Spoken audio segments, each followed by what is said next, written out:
చింది రికార్డ్ అయింది. దాంతో పాటు ఒక ప్రధాన టీవీ ఛానల్ మీద జరిగినటువంటి దాడిలో మహా న్యూస్ అనుకుంటా ఆ దాడి చేసి ప్రజాస్వామ్య మూల స్తంభాలైనటువంటి మీడియా కార్యాలయం మీదనే దాడి చేసి దాడిలో పాల్గొన్నటువంటి వందలాది మంది దొమ్మిని చేసి అరాచకం చేసి అప్రజాస్వామికంగా చట్టాన్ని వాళ్ళ చేతుల్లో తీసుకొని టీఆర్ఎస్ పార్టీ నాయకులు కార్యకర్తలు ఎక్కడ దాచుకున్నారో ఈ తెలంగాణ భవన్లో దాచుకున్నారంటే నేరస్తులకు నిలయంగా దొమ్మి చేసేటోళ్లకు అరాచకం చేసేటోళ్లకు రౌడీ మూకలకు ప్రజాస్వామ్య మూల స్తంభాలైన మీడియా మీద దాడి చేసేటోళ్లకు నిలయంగా మారింది తెలంగాణ భవన్ బీఆర్ఎస్ కేంద్ర కార్యాలయం. మొత్తం ఇలాగే కొనసాగితే మొత్తం తెలంగాణ సమాజం మీదనే దండయాత్ర చేసి తెలంగాణ సమాజం తెలంగాణ ప్రాంత మూల సూత్రాలను మూల సిద్ధాంతాలకు వ్యతిరేకంగా ఎక్కడైనా కుట్రలు కుతంత్రాలు జరుగుతున్నాయంటే అది తెలంగాణ భవన్లో జరుగుతూ ఉన్నాయన్నది స్పష్టమైంది.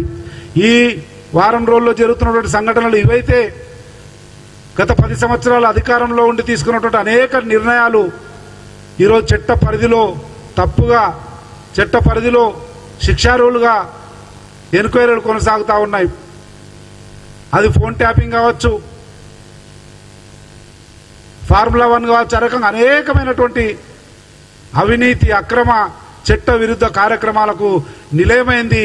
అక్కడనే వ్యూహాలు రచించినారు చంద్రశేఖర్ రావు గారు, తారక రామారావు గారు, హరీష్ రావు గారు, కవిత గారు, వాళ్ళ అనుంగు సహచరులు అందరూ కూడా దాన్నే కేంద్రంగా చేసుకొని రాష్ట్రాన్ని అరాచకంగా అశాంతికి గురి చేస్తూ అప్రజాస్వామికంగా అసాంఘిక కార్యకలాపాలకు నిలయమైంది కనుక వెంటనే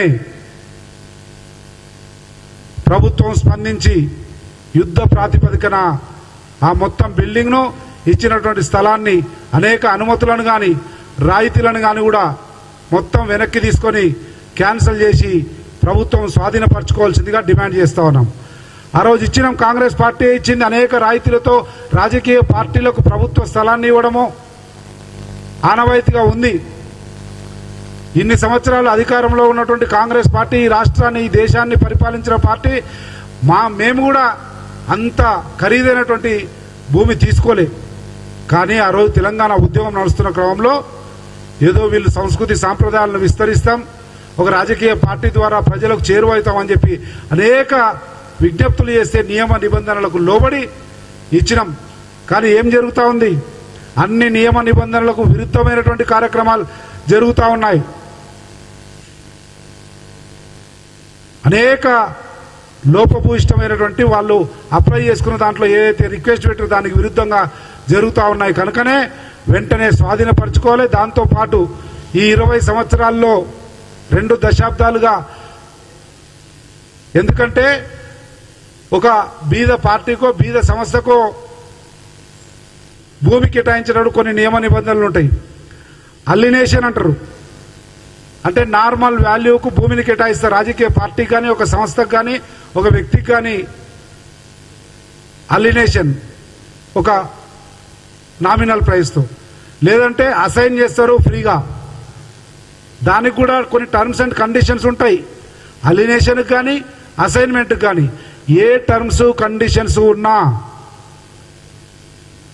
ఆ టర్మ్స్ కండిషన్స్కు విరుద్ధంగా నియమ నిబంధనలకు విరుద్ధంగా ఆ సంస్థ కానీ ఆ పార్టీ కానీ ఆ వ్యక్తి కానీ విరుద్ధంగా ఆ ప్రాంతాన్ని ఆ స్థలాన్ని ఆ భవనాన్ని ఉపయోగించుకుంటున్నప్పుడు ప్రభుత్వానికి విచక్షణాధికారాలు ఉన్నాయి.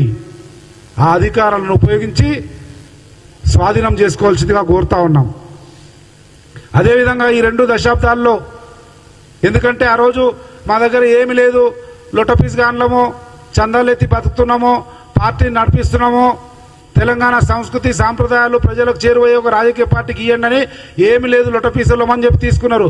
కానీ ఈరోజు అదే బీఆర్ఎస్ పార్టీ బ్యాంక్ అకౌంట్లో వేల కోట్ల రూపాయలున్నాయి. ఈరోజు భారతదేశంలోనే అత్యంత ధనికమైనటువంటి రాజకీయ పార్టీ ఏది అంటే కల్వకుంట్ల కుటుంబ కనుసైగల్లో ఉన్న బీఆర్ఎస్ పార్టీ. ఈరోజు వేల కోట్ల రూపాయలు ఎట్లా సంపాదించారు? ఏమీ లేదు. బోసిపోయిన వాళ్ళం అంటే ప్రభుత్వం ఇచ్చినటువంటి ల్యాండ్లో కట్టుకొని చందాలేసి కట్టుకున్న దాంట్లో ఎన్ని అరాచకాలు చేస్తే, ఎన్ని అవినీతి చేస్తే, ఎంత అసాంఘికం చేస్తే, ఎన్ని బ్లాక్మెయిల్ చేస్తే, ఎంతమందిని భయపెడితే, ఎంతమందిని లోపరుచుకుంటే ఇన్ని వేల కోట్ల రూపాయలు వచ్చినాయి. కనుక ఆ సీసీటీవీలు ఉంటే తెలంగాణ భవన్లో సీసీటీవీ ఫుటేజ్లు